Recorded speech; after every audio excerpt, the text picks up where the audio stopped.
This is Andi Purewal for Boxing Social in association with Bitfred, and I'm joined by Sam Hyde here in Bolton. Sam, first and foremost, how you doing? Yeah, not bad. Back in the gym fully this week, back boxing. Yeah, it's good to let my hands go. Let's obviously get straight into it. I know we just briefly spoke about it off camera. The time to reflect since your defeat to Deion Jumah. What have you thought about it? Have you watched it back and just take it away? Yeah, do you know what? I had a couple of weeks where I'm not gonna lie, first time in my life where I've actually felt sorry for myself. Although it was a very close fight, I was saying, why didn't the judges just give it me? You know, why didn't it was that close. Like one judge had it by 1 round, and I've watched it back, and I believe I won by at least one. And that's me being like really, neutral. Like I give him rounds. I give him rounds that the judges give me, and then I just think maybe he could have sometimes when I've hurt him or whatever, and then he's touched. Listen, it was a great fight. I'm not one for excuses. It was a great fight. I was just truly gutted that the win didn't go my way, and I keep being reminded by my team about everything. It's not like football where it's either 3 points or nothing, and you go down, your stocks go up. My rankings went up. In the world and in Britain, but also the credit I receive off everyone now, and they know I'm a proper fighter and a proper warrior, and it's nice, I suppose. But I know, and I think everyone else knows. I'm at the stage where I should have titles. I've done it the hard way. I fought the top 2 in Britain, in my opinion, Deion Jumah and Riakporhe, all the way for an English title. Some people, like Anthony Hyde, he's not fought the best in Britain for world titles. So I had a couple of weeks where I was feeling sorry for myself, going through things, but then I just thought, listen, I've shown myself again and again, and I'm always one for saying I'm never going to quit and never going to. So I've just got to sit down. I reckon I'll be back in a little tick over fight, because it was a hard 12-round fight. So I'm not jumping straight back in the mix and see what's there, but I'm not in a position where I've got to take any fights that's potentially, on paper 50-50, because I'm not, I'm not, I should be looked after better, and that's no discredit to my team. Unless you're an Olympian, unless you're big backing and stuff, you've got to take opportunities like this. But it just shows that, a lot of people backed out of the Jumah fight. Isaac Chamberlain's and a few others, but I was raring to go, and I've always said I'll fight anyone, but I just think now it's maybe after seeing I've lost 2, and I'm like, wow, hang on, how have I lost 2? That's generally how I feel. I think Riakporhe, I was beating him widely, and then a freak injury, and I believe with Jumah we had a fantastic 12-round fight, but I do believe I edged it. A lot of people did. Some people may have favoured him. I reckon the most fair result, and I'm sure you will agree, would have been a draw. He'd have kept his belt. The judges were harsh on me, especially because it was a home show, and I don't know whether they were purposely being a bit strict on me, because they say, oh, it's Gallagher's show, that's why he got it. So I reckon they were even more favouring Jumah, just so no one had that. So, but listen, Jumah's a great fighter. He's southpaw, he's slick, and I fought him, for an English title on a small horse show. I've proved myself, so it's just about what's next. Before we do come on to what's next, how do you think about between Deion Jumah and Richard Riakporhe would play out? Riakporhe is a bit like Wilder-esque, like, I don't think he's big punching, like, but he's a big hitter, he's big, and them attributes could carry him through any test. A bit like a Coley, you don't really watch a Coley and think, oh, I'm going to do that, I'm going to copy this, but he has success.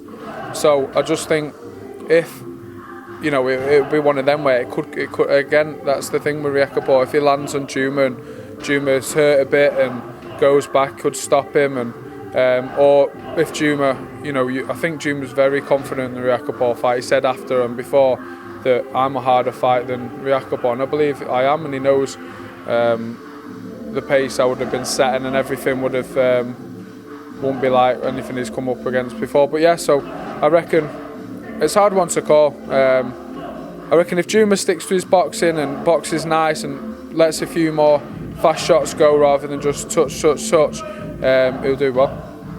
And obviously back to yourself, what is next? What is kind of the early outlines for the next phase of your career? So it's about just rebuilding, resting a few little niggles from the fight, sore hands, just bits and bobs. And then we're going to have another fight, and get straight back in there really, rather than waiting and get a win and then see from there really. However, I do believe my path, even though I did lose on paper, I believe it could be and would be more clear, because the board can make decisions based on your performances. So if it was like a shot at a British title, it was a shot at a Commonwealth, European, anything, I would be up for a shot because of what I've done and how close the fights were, even when I've been defeated. Before we do come on to the rest of your camp, I just want to get you forward, sticking to the Cruiserweight division. Obviously Lawrence Okoli, fellow Brit, he's going to face Krzysztof Glowacki for the WBO World title. What are your thoughts on that fight? Yeah, I think Okoli will do it. I think he'll win. It's just because it's a horrible style. It's so negative and awful. And personally, I would rather have, half the fights, half the exposure, half the fame, even in boxing, half that money, and being known as a proper fighter, proper warrior. I'm known as, like, do you know what? When people walk past you, they go, "You're Arju. I love watching you fight." That's all I ever wanted. But with Okoli, he's never going to have that, however he gets success. So it depends which one you want, and I know which fighter I am. But saying that, he does have success, so I believe Okoli will he'll do it just because of his horrible style and his attributes. Just touch on some of your campmates. Well, obviously, one of your past campmates, but he's come back, Anthony Crolla. What's he like having him as like a part trainer now? Yeah, it's quality. He's top lad, funny as anything, and it's good just having him around. And Crolla's a really, really good friend of mine as well, outside of the gym, and he's the first one on the phone, texting, making sure I'm all right, seeing what I'm up to. It's like, it's just like a great role to have in my life, to help me in that respect. And also because of the way he did, he kind of lost fights earlier. He lost to Yusuf Al-Hamidi and then prize fight and came back. So you look at that and you think, well, Colla's done it, I can. But Colla, is an amazing guy and he was an amazing fighter as well. So it's good having him around. Obviously Liam Smith as well. He was at the Kell Brook-DeLuca fight this past weekend, looking to maybe get the Kell Brook fight if he can't get his own world title shot. What are your thoughts on a bout between Liam Smith and Kell Brook? Great fight, yeah, really, really great fight. Liam's, a lot of people underestimate Liam, and Joe used to always say it, and I've sparred with Liam and I know what he means, and it's because you've sparred with Liam. I've sparred with Liam a few times. Yeah, we just have a little mess around in there, do you want to spar? Yeah, like little kids. I love sparring, he loves sparring. So then we just have like 4-6 round little, Obviously I don't go as powerful, and then but it's good. It's like I learned so much off Liam and his class, like just little things he does. And if you're watching the Canelo fight, when he's just class, little things he does, and the little pressure things he does, and also how he has you, he can be in control of you straight away. And he's class, and everyone used to always say it, but now seeing him up close, and he is like that. So I genuinely believe Liam Smith will win. How do you think it would play out though, with regards to a style perspective? I think it would be great because Kell brought the Ingle, like touch move, like the kind of famous Ingle style. Liam Smith, it's no secret, he comes forward, pressure fights, blocks a lot on the gloves and hits you, counters you, and I don't think Kell Brook is scared of that either. He counters, he fights back, looks like he can punch a bit, he can punch a bit, but so can Beefy, so I reckon it will honestly be a cracking fight, and I don't know why or how that fight wouldn't happen right now. Both in the stages of career, big money fight, big exposure fight, win-win for both in my opinion. Obviously Callum Smith, we're still waiting for news as to what is next for Callum, now being linked with Canelo, Billy Joe Saunders, the list goes on. How do you kind of see the next 4, 5, 6 months playing out for Callum with regard to an next opponent? Yeah, I think it's going to be a big one next. Well, it is going to be a big one. I've got a feeling it's going to be Billy Joe, and then the winner fights Canelo. That's what I think. Like, but what do I know? I know no inside secret. Joe's not told me anything. Callum's not. I just think that's kind of what's going to happen.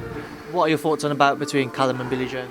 Great fight. And I think, with obviously Billy Joe's southpaw and he's awkward and stuff, and I think with Ryder, I just think it was a terrible fight for Callum, just because it, mentally, physically, everything. But I reckon that would have stepped him up a gear, going, you know what, I can't get away with just going in there, just doing normal things. So I can tell already he's in the gym now and he's training hard. He's not got a date, and yeah, I reckon it'll be a cracking fight. But I'd rate Billy Joe. So it's a good fight. Before I let you go, obviously next weekend, Wilder Fury 2 out in Las Vegas. Next weekend? Yeah, next weekend, Sam. Time flies. What are your thoughts on it? Just break it down for me. I'm excited for that. Clearly not that excited. Didn't know when it was. But Wilder, he's just can bang, and you're watching it, and you're just like, every time, you're waiting. But Fury, I've always said, any fighter, anyway, I watch, even a Butler or anyone, and you watch, and naturally, I'm just thinking, if I sparred or fought you, what would I do? How would you try and look for gaps or whatever? With everyone, think, what would I do? Don't mean you're going to beat him, but you just think of ways to beat him. But with Fury, you look at him and I just go, what would I do? Like, generally, what would I do? Like, he's so good, like, and because I've actually thought about that and watching him with others, I genuinely believe he's so class, and like just little things he does, it'd be a nightmare. But I reckon Fury is going to win, definitely. Yeah, I reckon Fury, not stoppage points. Well, Sam, we appreciate your time. I will let you shoot off now, probably get some food down you and that. It's been a pleasure to catch up with you, and I'll catch up with you soon. Thank you, Speak to Boxing Social. Cheers, mate. Thank you.